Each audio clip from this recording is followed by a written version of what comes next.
Well, it was supposed to go a little smoother than that. I hope everybody's doing well. I kept doing the tappy tap tap, and it wasn't switching the scene. And I was just about ready to reach up with the mouse and give it a smack, but it went ahead and went. So anyway,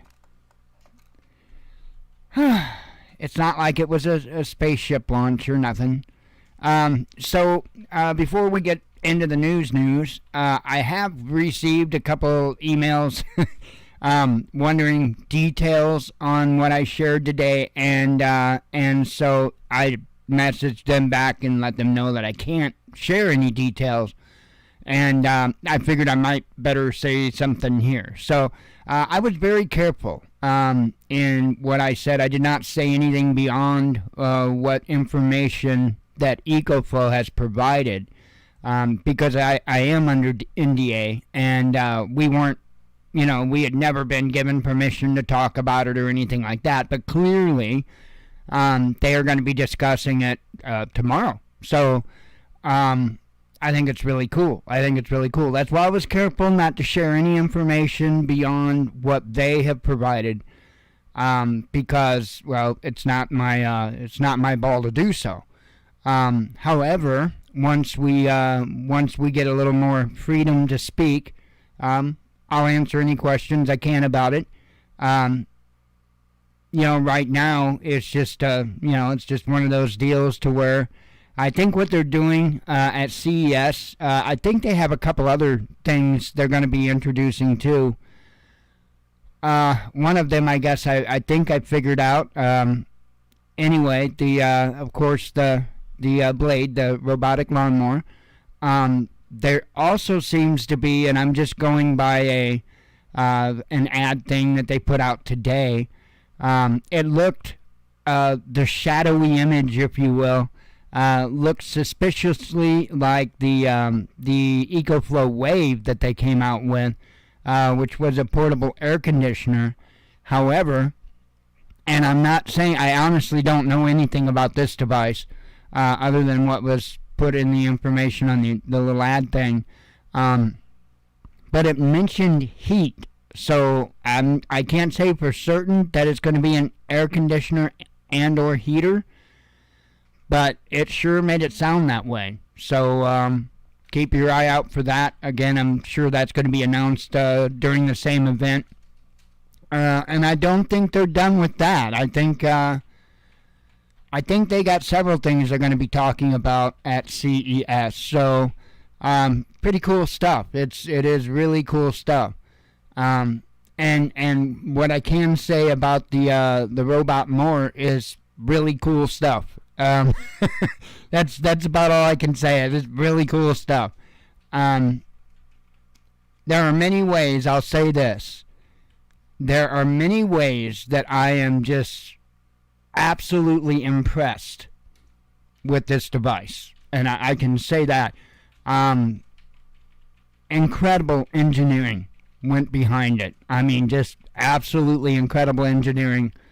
And I'm not going to speak about any of the features, but there was even one thing that when I was taking it out, giving it the first once over, if you will, I looked at it and I'm going to be honest, I laughed, because I laughed, but don't get me wrong, I love engineering, and I know there are reasons why engineers do things, and there's just, and again, I'm not going to point it out until later, there was just one thing about it, though, that I had to have a little chuckle when I saw it, and it turned out actually to be the cat's meow, if you will. It's really beneficial to it. And again, I got to be vague, but it's incredibly beneficial to the operation of the device. So, again, when I can share more, I will.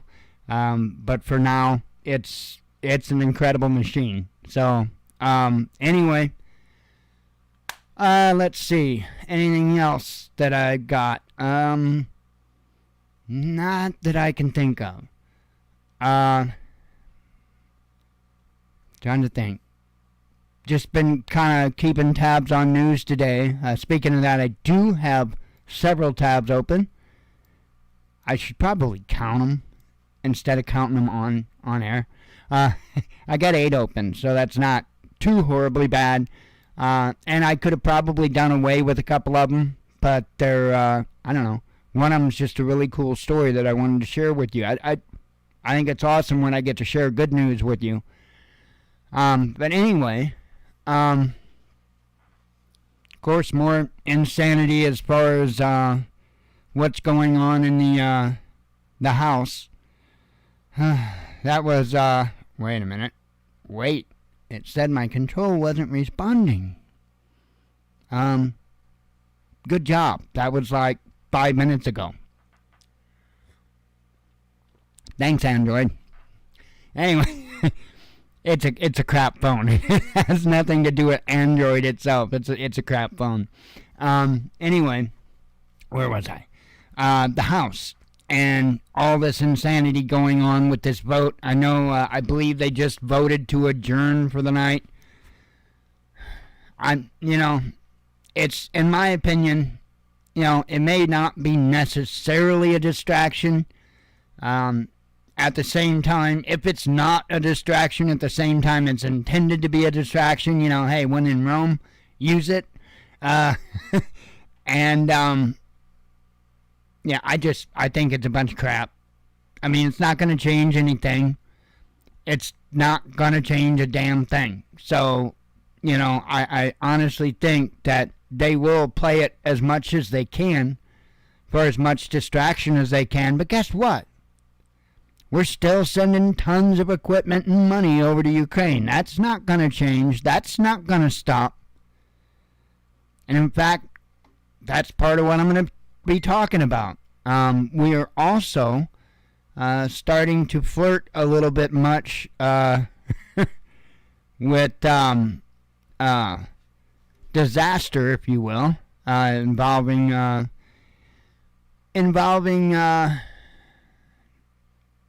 I got so many names in my head. Putin and his warships. So got a little bit of that to talk about. It's about, in my opinion, I think it's getting pretty close to game time. And by that, I mean full-on direct combat. I really do think so. I'm going to go ahead and jump on right over into the news and start covering it. Don't know of anything else I got for you. So, France promises old light tanks for Ukraine. So this is France, and they've got some AMX-10 light tanks that they would like to throw in the mix, apparently. It says here Paris will transfer its domestically made AMX-10 light tanks to Ukraine, becoming the first NATO member to send Kiev non-Soviet armor, a government spokesperson said on Wednesday. So see, they're upping the game here. News of the transfer was broken by Ukrainian President Vladimir Zelensky, who wrote on Twitter that he had a long and detailed conversation with French President Emmanuel Macron. Zelensky added that he had thanked Macron for his decision to transfer light tanks to Ukraine and for lobbying France's allies to do the same. Zelensky's announcement was confirmed by an aide to Macron. The official did not state how many of the vehicles would be sent or when, but declared that it was the first time that Western-designed tanks are supplied to the Ukrainian armed forces, according to a report by AFP. France will also donate an unspecified number of Bastion armored personnel carriers, which have been in service with its military since 2012. So, they're going to be sending these vehicles over.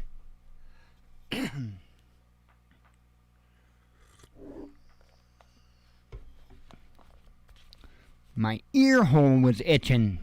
Anyway, so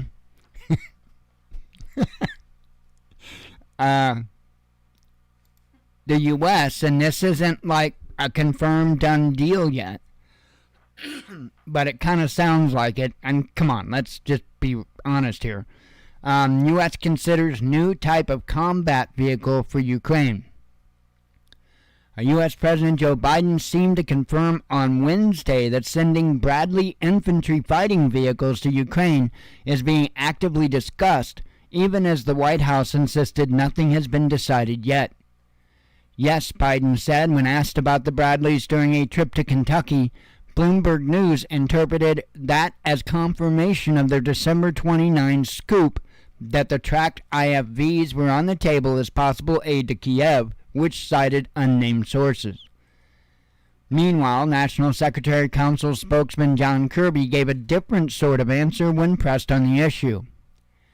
I'm not going to get ahead of security assistance decisions that haven't been made yet or what we're going to provide in future packages, he told reporters. Kirby followed up with the standard talking points that the U.S. was working in lockstep with the Ukrainians in trying to fill their needs and the capabilities and requirements in real time. Which, by the way, in that statement, he in no way denied what they suspect.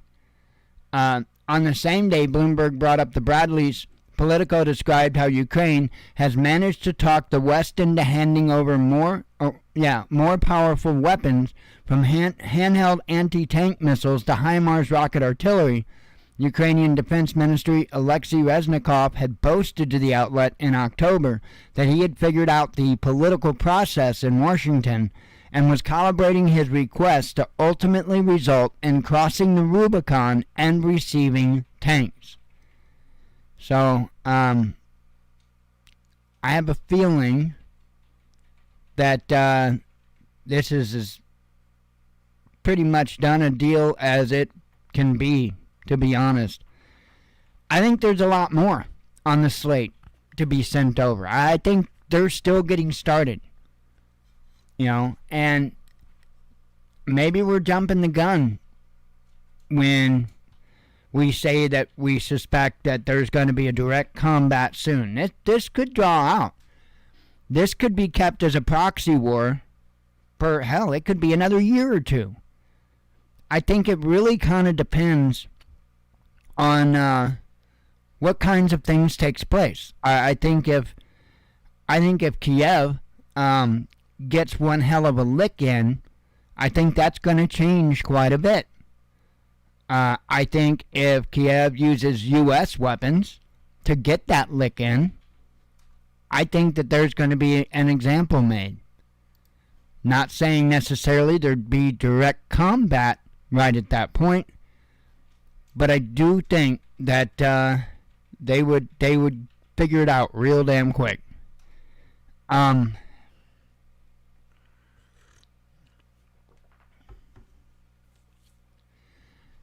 I am not foolish. I firmly believe that there are U.S. troops on the ground, even if it's in advisory roles, quote unquote. I do believe that there's U.S. troops on the ground, and I'm not foolish enough to believe that Russia doesn't know where they're at.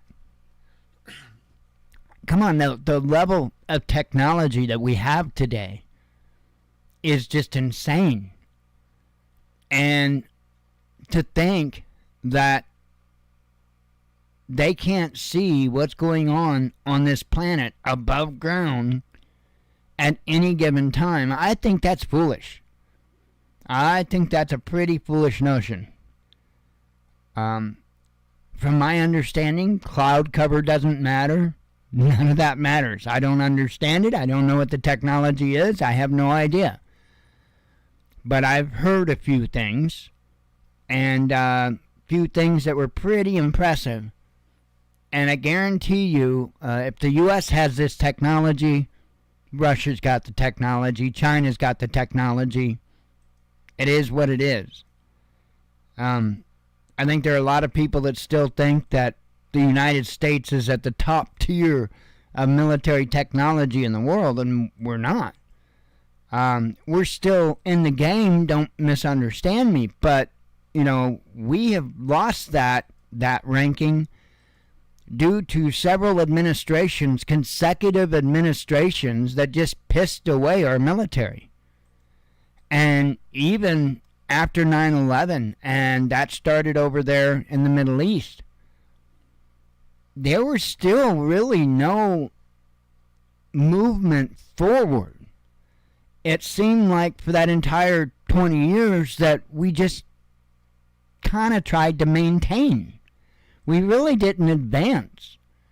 And I'd heard stories about military gear deficiencies, if you will, pretty much all throughout the conflict. That, troops didn't have this, they didn't have that, and they were put in some pretty screwed up situations just because they weren't provided with the materials and the gear that they needed to be as effective as that they could possibly be. So I wasn't over there. I couldn't tell you, but I heard that from a number of sources. So, when we're doing the least we can just to keep up with, say, stockpiles or whatnot, not doing anything to move forward, it's not going to take long if you've got a motivated nation, another motivated nation. It's not going to take long for them to get ahead. And I think both China and Russia and North Korea and Iran, I think those nations have worked very hard at modernizing its military and its equipment. And I think it shows. I mean, come on. North Korea's got nukes. There's no two ways about it. They've done nuclear bomb tests. They've done even successful hypersonic missile tests. I think it's pretty safe to say that little Kim has a little nuke or two. Probably many at this point. I've said it many times, and I'll say it again, and I'll stand behind it. I am firmly convinced that Iran has nuclear weapons. It's not, you have to understand, it's not about beating your chest. That's the American way. That's not necessarily other nations' way, and it's certainly not necessarily the smartest way. If Iran was to come out tomorrow and say, oh, looky here, and we got a 100 megaton nuclear missile here, how many nations would be on that doorstep immediately? You would have the United States, you would have Israel, you would have all kinds of other nations that would be right on them immediately if they came out with an announcement like that. So just because you haven't heard about it yet doesn't mean they don't have it. And that's the way it was for North Korea for a long time. And I said for many years, they've got them. They just haven't told anybody yet. You don't want to play that game when you've got one. You want to wait until you have a stockpile, and then you make sure that when the information comes out that they know you've got a bit of a stockpile going on. That is called deterrence. But if you only have one and they know you've only got one, guess what? Good night. So you have to play this game strategically. And I think that's what these nations are doing. These smaller nations that seek this type of military hardware. We'll see.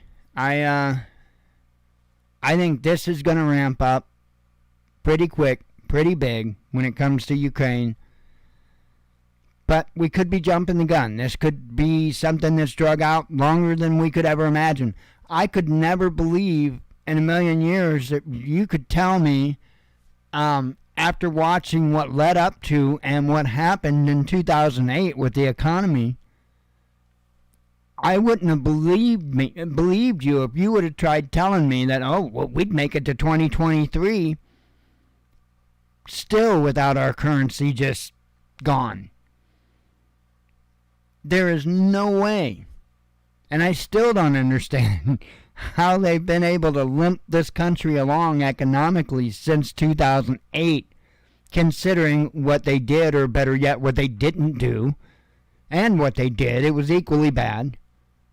It's crazy. It is crazy. Probably the most bizarre thought that I have in my head, and have had for quite a while now, is we could very well be seeing the end of the United States. Like, as in the end of the United States. It's not impossible. Just kind of bizarre, surreal. Because everything we're doing and the things we're not doing,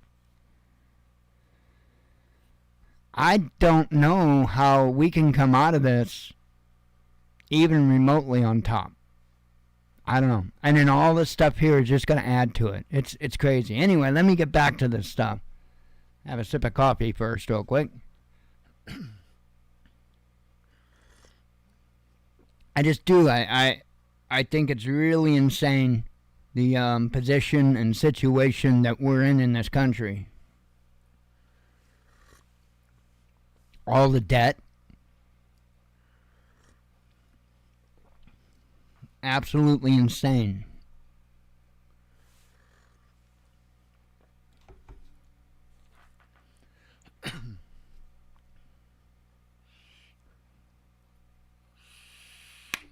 All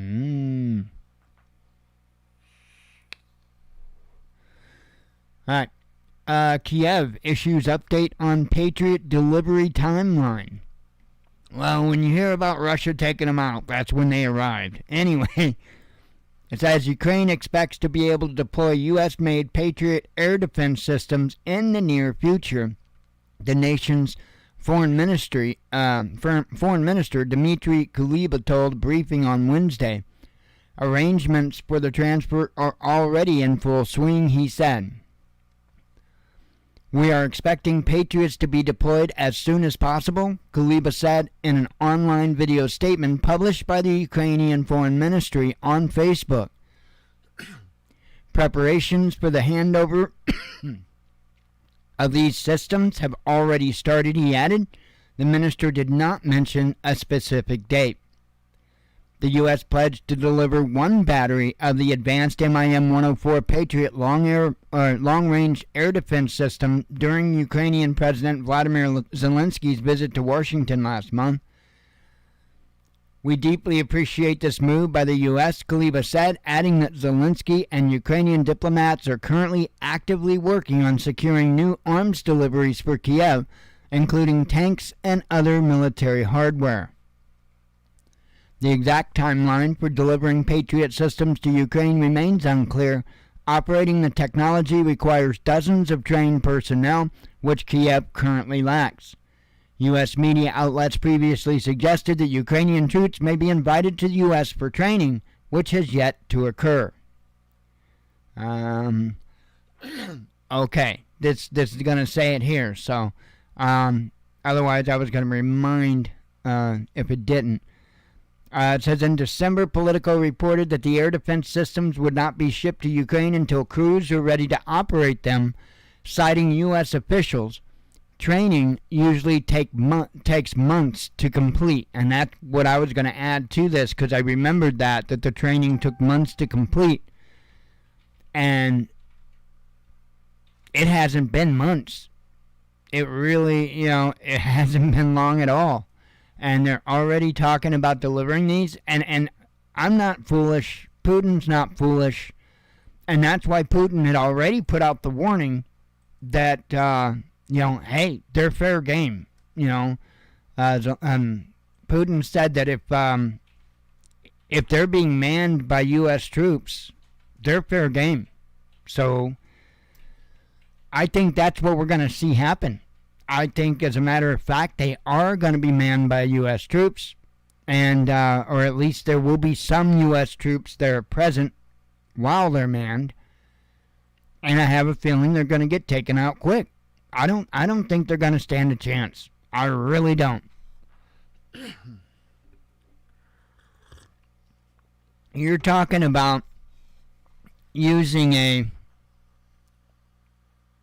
an old military technology against new military technology. So let's just take that from the surface there. When you've got fifth generation fighter jets, right, which already have the ability to evade the Patriot systems, well, that's going to be one problem. But when you have these things called hypersonic missiles, which even our most up-to-date missile defense systems can't even touch, I don't think they're going to last very long. I really don't think they're going to last very long. And I don't think that Putin's going to play softball forever. I really don't. I think more than likely, if any of these units gets a useful shot off, it will be an offensive shot to strike somewhere deeper into Russia. And it'll be an offensive situation. It won't be a defensive situation to where it's, trying to protect against something incoming. I think they're going to use these to launch an attack, to be honest. I mean, that's the only way that they would even be effective. So, it just doesn't make sense. None of it really makes sense. Let's see.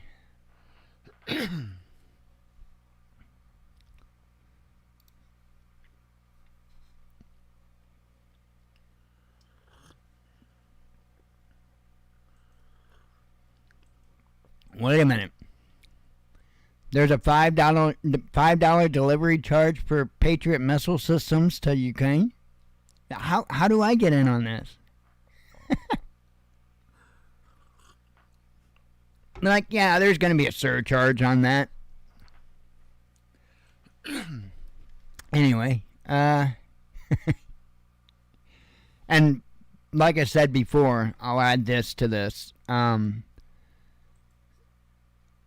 I think that there's far more than one system being sent them. I think they're getting quite a few systems sent to them, not just one. That'd be stupid to even think, Anyway, here, Ukraine threatens strikes deeper into Russia. I wonder why they think they might be able to do that. There will be new strikes deep into Russian territory, Kirill Budanov, Ukraine's top spy, said on Tuesday. However, he neither denied nor claimed responsibility for a recent attack on a Russian military facility. Speaking to ABC News, Budanov, who heads Kiev's main intelligence directorate, was asked whether it was Ukraine which had conducted a recent attack on a Russian airbase. I can't give an answer right now to this question, only after the ending of this war, he replied, adding, though, that he was glad to see the strike. I don't think Ukraine did it. I think Ukraine did it, along with other countries. In recent weeks, Moscow has on numerous occasions accused Kiev of carrying out strikes on its military facilities inside Russian territory. Last week, the Russian Defense Ministry said that a Ukrainian drone attempted to target the Ingles airfield in the Saratov region, which hosts strategic bombers. Air defenses shot down the drone, but its debris killed 3 service members, the ministry said at the time. The top spy went on to predict that Russia was about to face additional attacks. These strikes would become deeper and deeper, Budanov claimed, alluding that this would also apply to Crimea.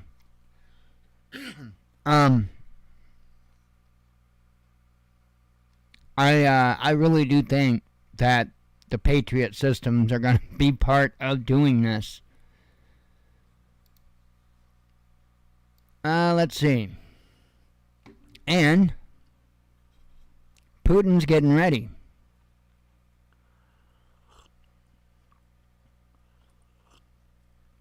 I wonder why I mentioned these a while ago.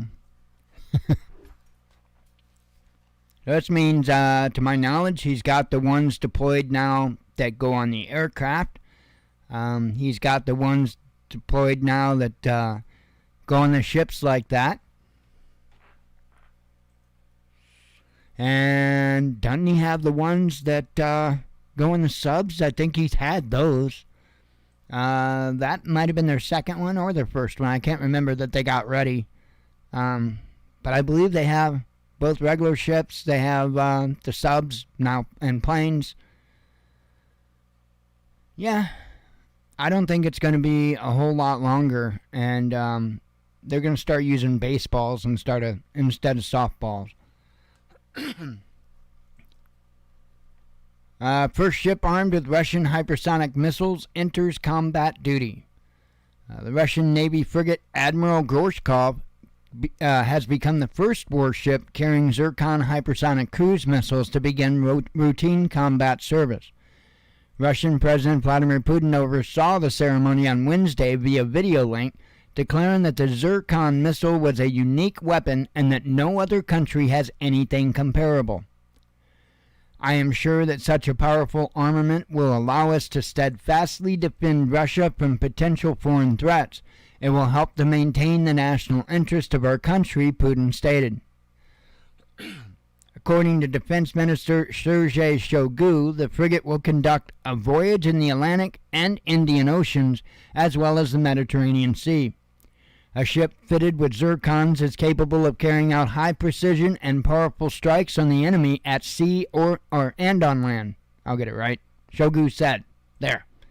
The unique feature of Zircon hypersonic missiles is their guaranteed ability to bypass any existing or prospective air defense systems. Shoigu added that the missiles have a range of more than 1,000 kilometers or 621 miles. The frigate first joined Russia's Northern Fleet in 2018. Onboard trials of the Zircon began in 2020 and were concluded last year. So, Putin now has those on the game board.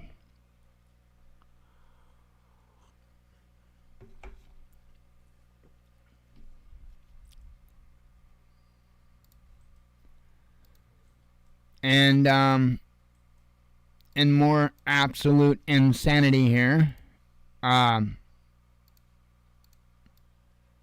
Netanyahu being back in charge in Israel.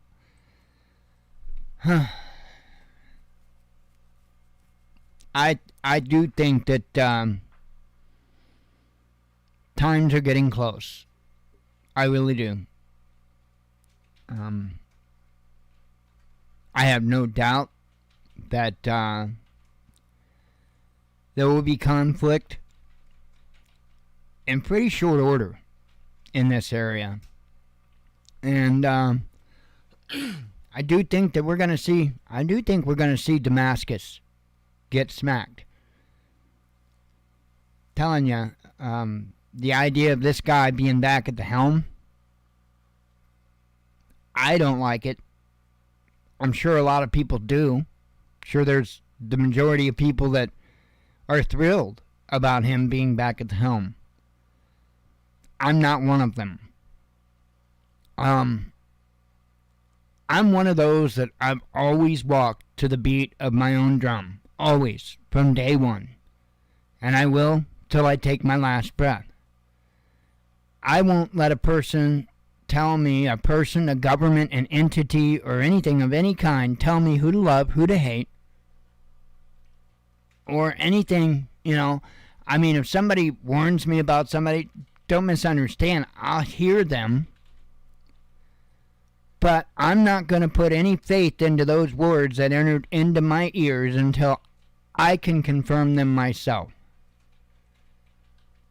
I've always been this way. Even as a child, I've been this way. I just, if you will, I'm immune to peer pressure. And I've always been. In fact, I'll go against it. I'll go against the grain of peer pressure. Especially if somebody tells me, oh, you got to do this. I do, huh? Yeah, it doesn't work real well with me.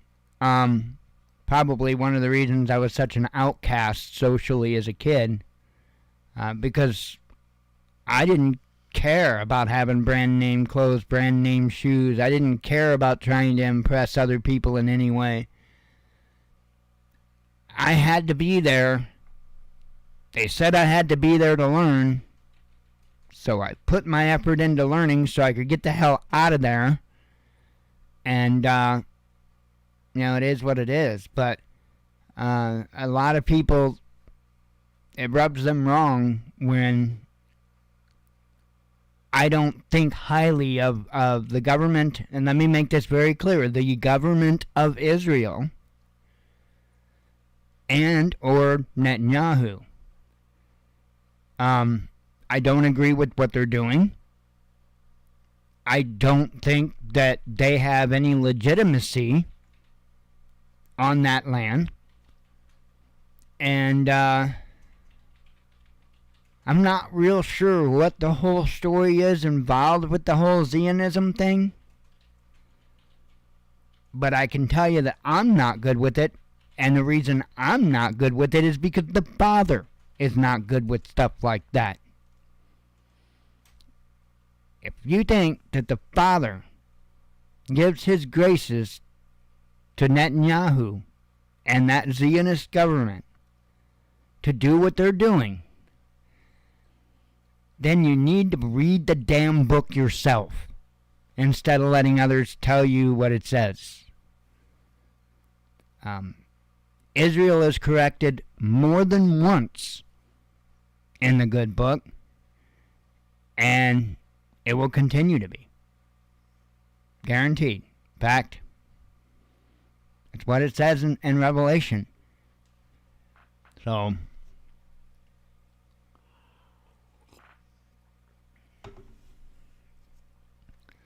who is it that is the great deceiver? And what does that mean, the great deceiver? What does it mean when the Bible says that the majority of the people will fall for the great deceiver? And I'm calling him the great deceiver because I can't remember verbatim.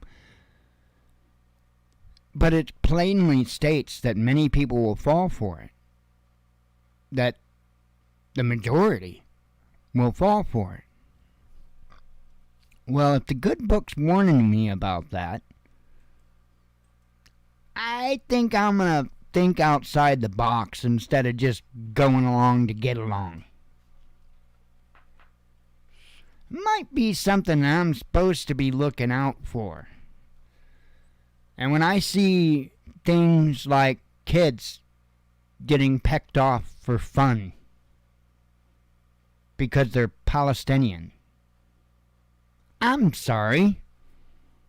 Can you point to me in that Bible where God condones that?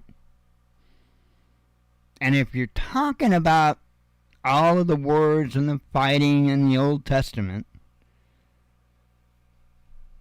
did God command these people? Did he command Netanyahu to be doing this right now? Because if I'm not mistaken, in the Old Testament, it was God that commanded them to do the things they did. God's not commanding Netanyahu or its Zionist government to do this. This is man's will. I don't know how plainly it could be laid out, but it does bother me. It truly bothers me. Because there's an entire group of people, several, they're not the only ones, but just focusing on them right now, there's an entire group of people that are just being wiped out and just absolutely brutalized. And why? Because some claims that some men made?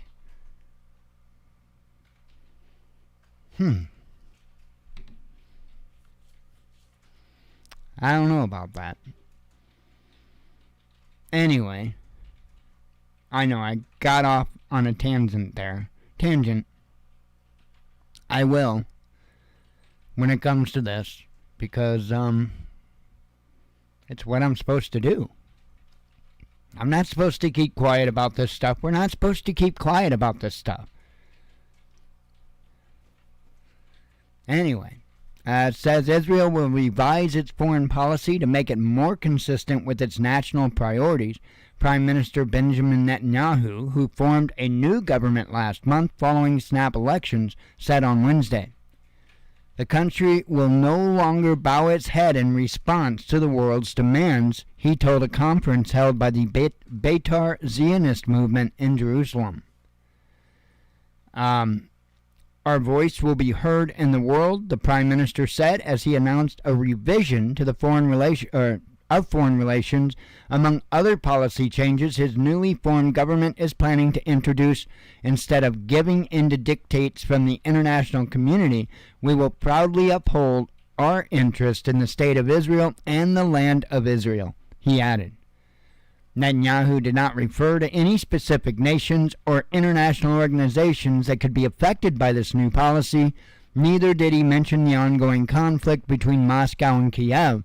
However, the newly appointed Israeli Foreign Minister Eli Cohen announced his country's policy shift on Ukraine as well. And that's basically that they're not going to be making public announcements as much anymore about the different things that they do, like the aid they provide for Ukraine. Now, they did say that they weren't going to, they were still going to be providing aid to Ukraine. That wasn't an announcement that they were going to stop doing that, but they were just going to stop talking about any of that moving forward. So, and this is more change from Netanyahu as far as their policies. In other words, what they're saying now is essentially, they don't give a damn if the other nations of the world don't want them to go after Iran, for instance, or finish the job, if you will, in Palestine. I think he's basically putting the world on notice that they're going to do what they want to do. They could care less about the international community at this point. So that's something to keep an eye on. I think this is going to rear an ugly head here soon enough. Oh, man.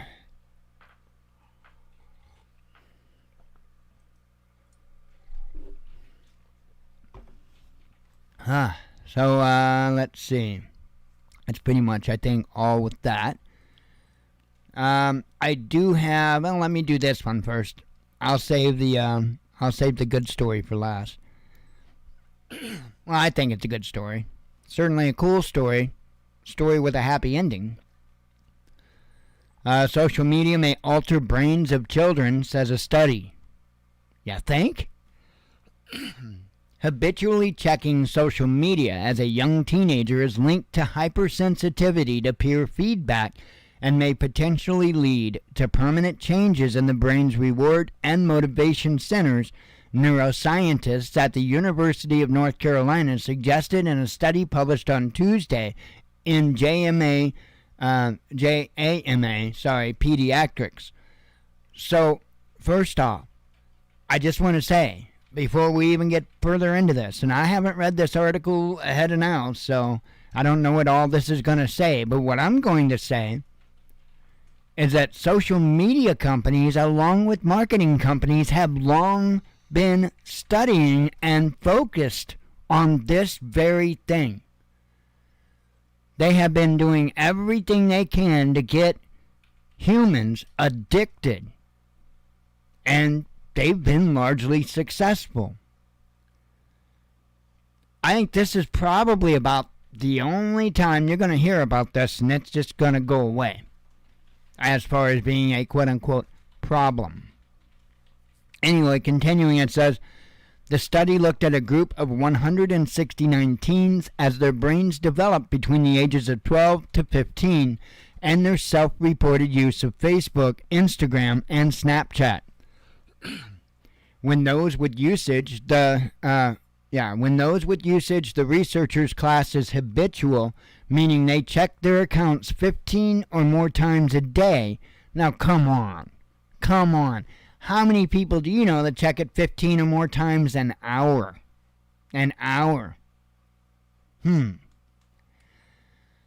Played a game that modeled feedback in some form of peer approval. They became increasingly sensitive to that feedback. Brain scans showed increased activity in areas associated with reward processing, concentration, regulation, and control. And the researchers observed that these appeared to contribute to positive feedback loops, further increasing their sensitivity to peer approval. Those teens who reported checking their social media once at most per day showed a corresponding decrease in activity in these areas, suggesting they were less concerned with feedback from peers or may have more self-control over compulsive behaviors. While acknowledging that it was impossible to tell from the limited data collected whether it was the social media usage making the teens more concerned with feedback from their peers or a pre-existing preoccupation with being judged by peers that made them more likely to check their accounts, the researchers made it clear they suspected the former. Teens who are habitually checking their social media, and by the way, I'm going to repeat that they were talking that habitually checking was a teen that checked it 15 times or more a day. Right? That qualified for habitual.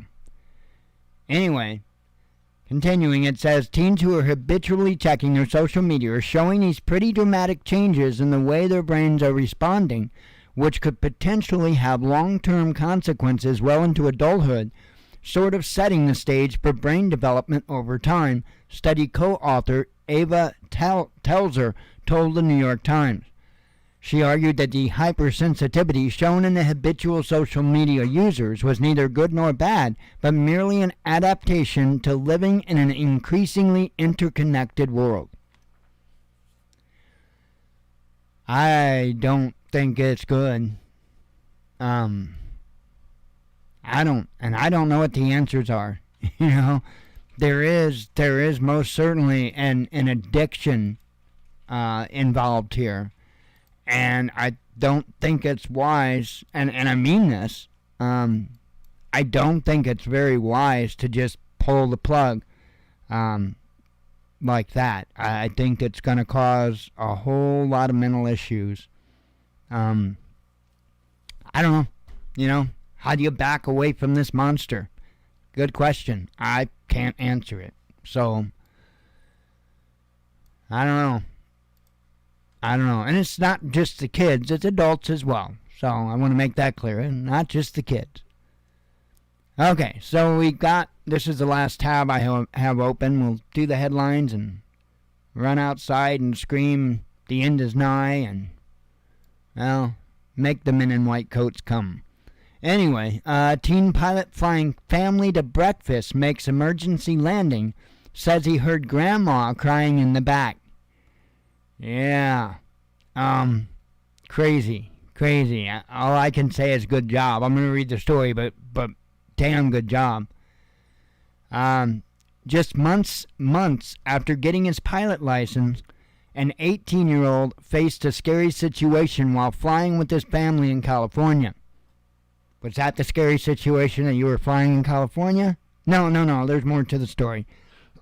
Close, though. Very close. Brock Peters was taking his family to breakfast at Riverside Municipal Airport in a single-engine plane on Monday morning when he heard a pop from his engine while flying over a mountain pass, according to KTLA. We're coming through the pass and I hear a boom, and then I lose all my engine power, the teen told CBS Los Angeles on Tuesday. Quickly, he realized that the safest thing to do was make an emergency landing. Peters told CBS Los Angeles that due to the terrain he was unable to notify the airport tower, but that he did call his mom first.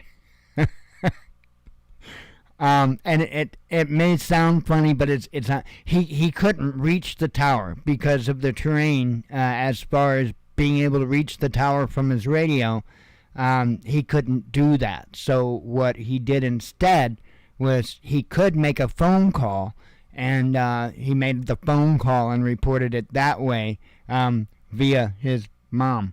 So anyway, continuing, it says, I can hear my grandma crying in the back, he recalled.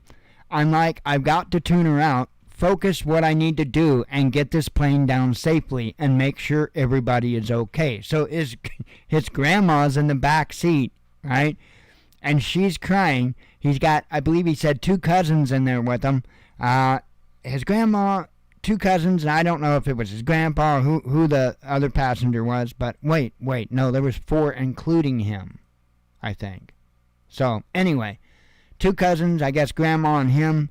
There may have been another one, but I'm not positive. Said, okay, including the pilot, 4 people were on board, so that's what it would have been. Grandma and then 2 cousins. But anyway, that had to be incredibly hard to do, as far as tuning out your grandma while she's flipping out while you're dead stick in a plane. Because that's the way it was. It's crazy. Let me finish reading. It says, the emergency landing on El Cajon Boulevard took place shortly before 10 a.m. local time, the Federal Aviation Association said in a statement obtained by People. In order to make the landing, the team had to find a way underneath a series of power lines, according to KTLA. Including the pilot, 4 people were on board at the time, none of whom were injured per the FAA. And I've got comment about those power lines in a moment. It says, although he's a relatively new pilot, having only gotten his license 4 months ago, Peters said that he knew he was going to make the landing. He should have. And I don't say that, woo-woo the kind of way, but by the time that you solo in an aircraft, you need to be confident about your capability in that aircraft. So absolutely, he should have had this mindset. This isn't out of the ordinary for a pilot. This is a necessity for a pilot because you've only got one choice. You've got to fly the plane. It doesn't matter if a wing comes off. Fly the damn plane. Do your best thing to fly that plane. No matter what it is, the issue that got thrown your way, you do the best to fly that plane. And your number one priority is to protect innocent life. That's number one. Your life does not come before someone innocent on the ground. Doesn't. If the only way, this may sound crazy, but if the only way that you could save innocent life on the ground would be doing something that would certainly cost your own, that's the route you're supposed to go. That's your job. You were, quote unquote, a captain to go down with your ship. That's the way it is. So I want to make that real clear because that's a big step when you take a yoke or a stick in your hands and you make that commitment. That's a big commitment. Anyway. But to not hit anything, that's God's intervention right there, he told CBS Los Angeles, adding at another point during the interview, I'm just glad it ended the way it did. Said both the FAA and the National Transportation Safety Board will investigate. And I'm not going to play their video, but in that video, they're not very clear in the written article on it. This young man did not see those power lines. He was unaware of those power lines. And in fact, he makes a statement in the video that it wasn't until after he was on the ground and got out of the aircraft before he even realized that there were power lines. So that's why he credits that to God, because he didn't see the power lines. He was totally unaware of the power lines. And so, anyway, I thought that was a good story, an incredible story. And if I can find stories like that to share, not that I go out and look, but this kind of fell in my lap earlier. And I'd say fell in my lap. I was scrolling Facebook and ran across the article. But I think, yeah, that's how I ran across that. It's in the airplanes and coffee group I'm in. Because I like airplanes and, well, coffee.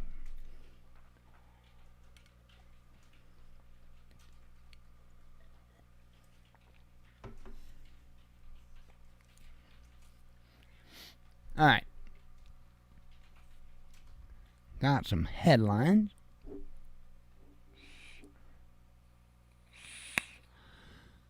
Oh, goodness. Have a few vapes.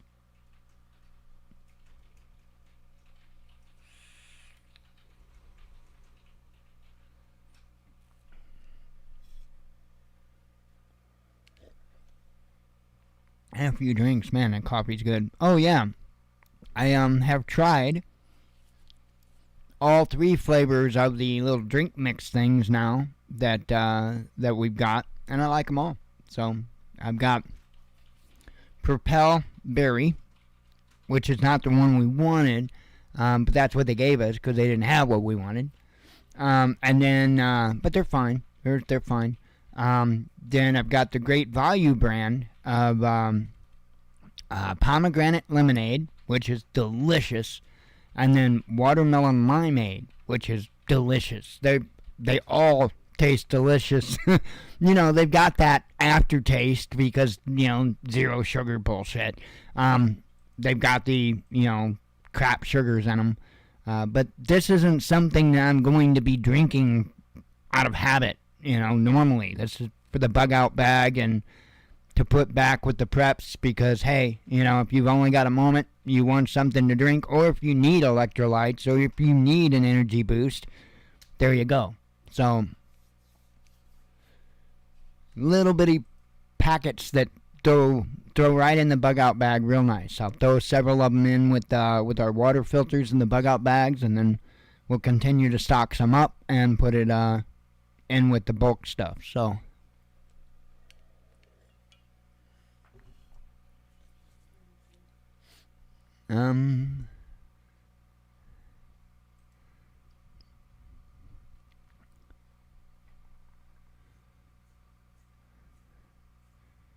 right.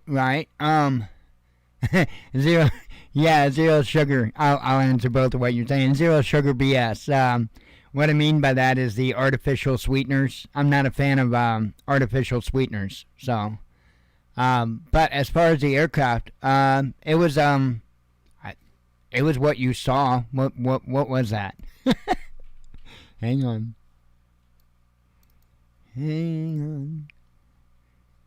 I don't remember. Wasn't it like a 172 or something? No, that ain't a 172. What is that, Steve? Hang on. Learning more about that. Here. Dang it.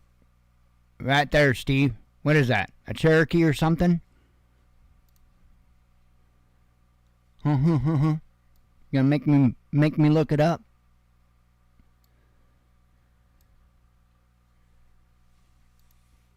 N28.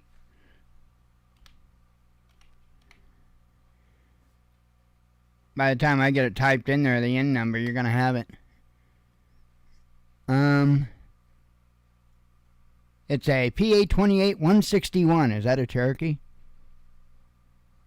I think that's Cherokee, ain't it? Or is that an Arrow? You have to know, Steve.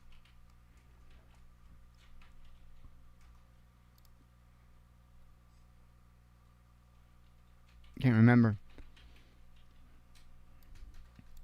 Anyway, that is the aircraft there that he was flying. Crazy. It looks like he did good getting down. I don't see anything that he tore up. So I don't know. I don't know on that aircraft about making it through wires, but I do know that it would have left a mark if he hit those wires.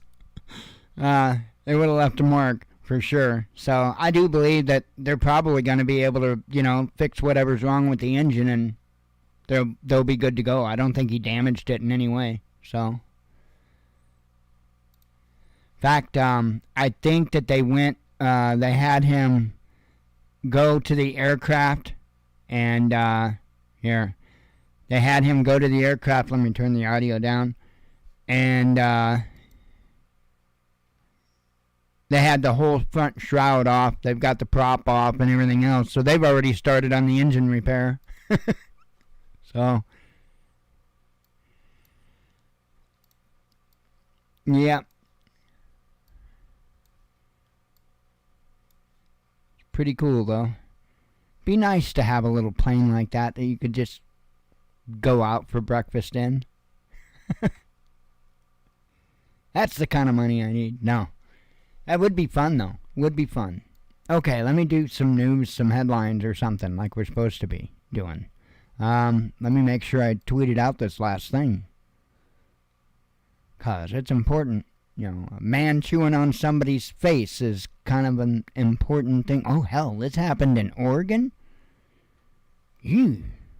Okay, well, let me tweet it out, and we gotta dig into this. We have to know about the dude that chews on people's faces.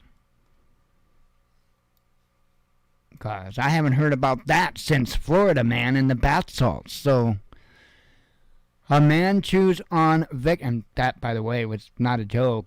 That's the last time I heard of a face chewing event. It involved Florida Man and bath salts.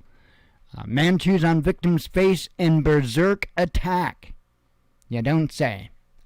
A 25-year-old Oregon resident is in custody after an attack on an elderly man, holy cow, with police saying the victim was left with gruesome injuries after his assailant chewed off one of his ears. Way to go, Mike Tyson. And a large portion of his face. Damn.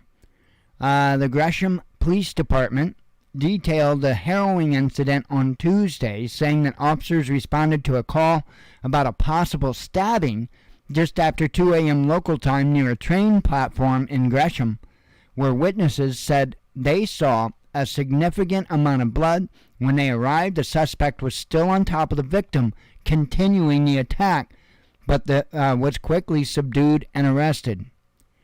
Turning their attention to the victim, a 78-year-old man who was not named by police officers discovered horrific wounds, including some so severe that responders could see the victim's skull. One of the man's ears was also missing, apparently gnawed off by the perpetrator. During the interrogation, the attacker later told police he believed the elderly man was a robot who was trying to kill him, and that he was able to determine by the victim's scent, according to local media. He reportedly admitted to using various drugs, including alcohol, cannabis, and fentanyl, a powerful synthetic opioid. I don't know that any one of those, or the combination of those, would have caused that. I don't know. If any of them, it would have been the fentanyl, and it would have to have been on one hell of a binge, is what I'm thinking. But, anyway, while police said the suspect initially provided a false name, he was later identified as Corin Kramer, 25, who had recently moved to the Portland area from Georgia and now faces a second-degree assault charge. Investigators have not suggested any motive for the vicious assault, and said they would attempt to determine whether illicit drugs played any part in the suspect's actions. Kramer's first court appearance came on Wednesday when he pleaded not guilty to his charge. He will be held without bail until his next hearing. So, it sounds like you lucked out there, Georgia.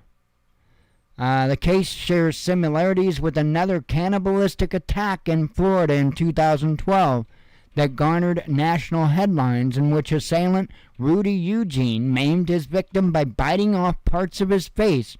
Dubbed the Miami Zombie, Eugene was initially believed to be in the grips of drug-induced psychosis at the time of the attack, with multiple outlets suggesting he was a user of bath salts, as I was talking about earlier, though toxicology reports later failed to detect traces of the drug in his system. Well, We don't know how long those types of drugs would stay in the system.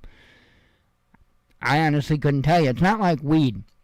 Weed, the reason it stays in your system so long is because it clings to the fat cells.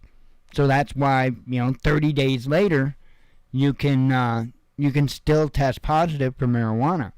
When it comes to other drugs like cocaine, bath salts, stuff like that, it doesn't do that. It doesn't have those properties to where they stay in the system. Typically, when a lot of those drugs, when your high is gone, pretty much it's out of your system for the majority of drugs. So, yeah, they can do hair follicle tests. They can do other types of tests to be able to look at a history. But that's provided they did those things. So, I doubt they did. So let that be a lesson to you, kids. Don't take bath salts and chew people's faces off. Let's see. On that plane, let's see. Well, hey, he even kept the gear on that aircraft. So, yeah, I had the N number designation. That's what I looked up off screen. Hang on here.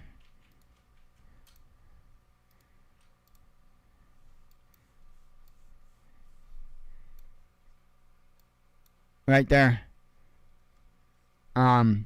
November 2815 Foxtrot. November 2815 Foxtrot. So, yeah, Piper P821 161. So, owned by William E. Klopping of Apple Valley, California. That would be the aircraft, I believe. That's the current one, right? Yep.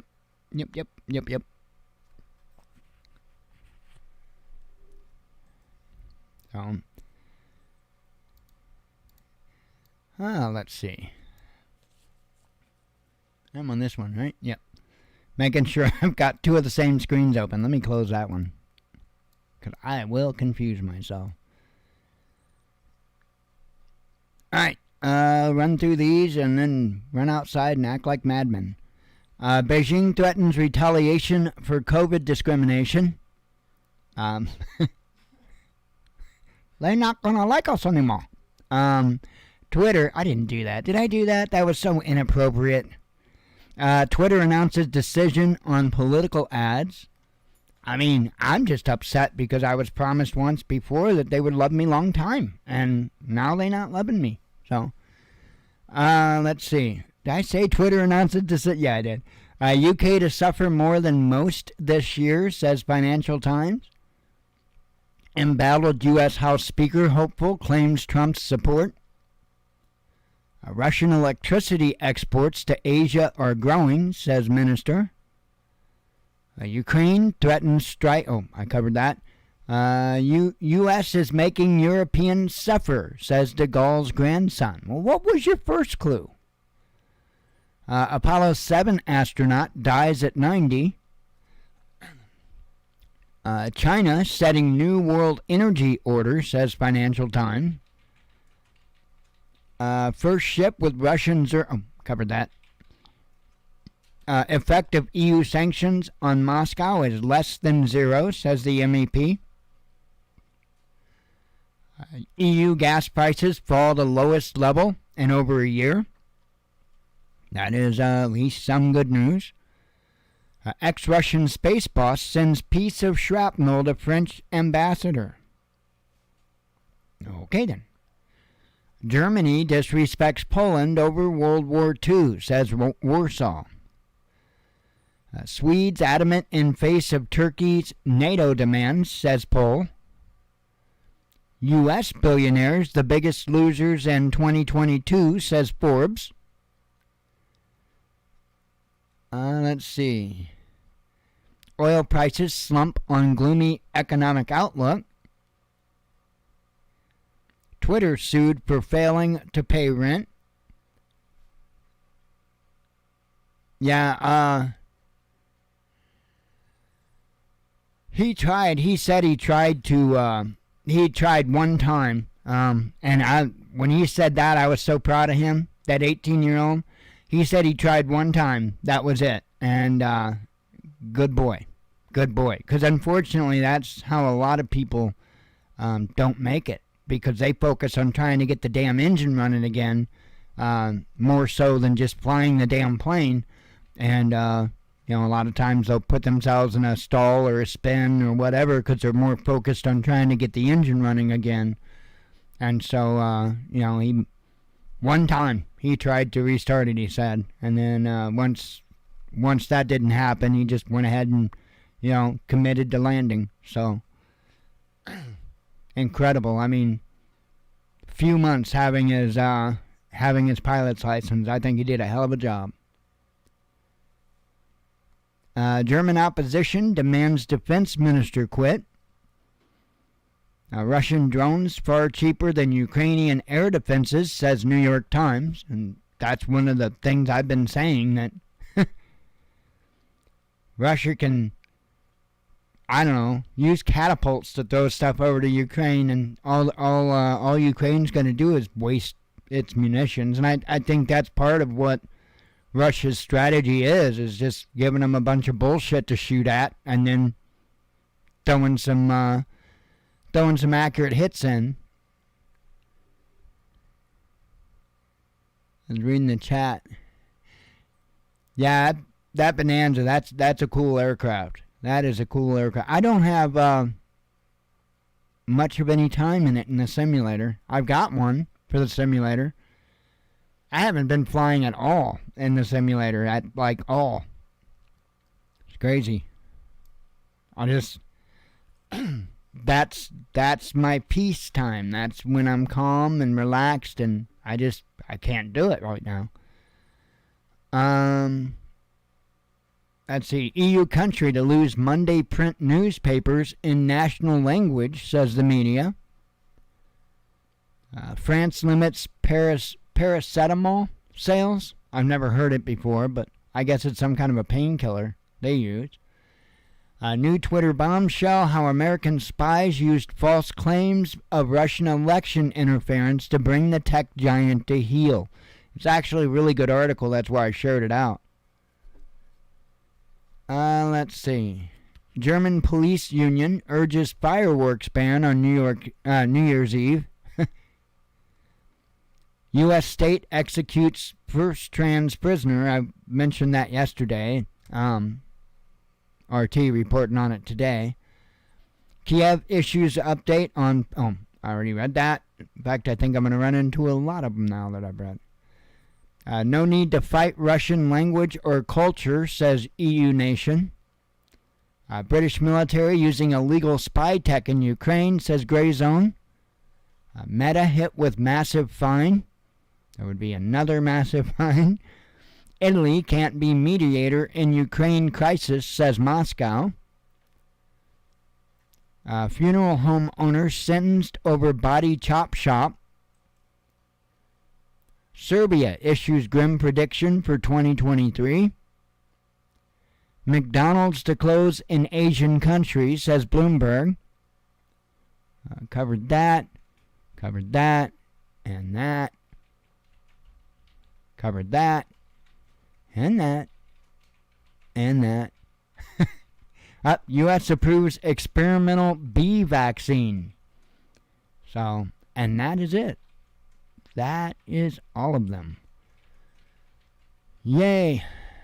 Man, it's crazy times. Crazy, crazy times we live in.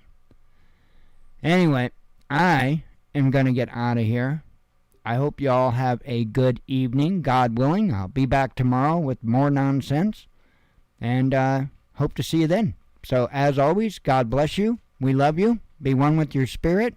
And shalom.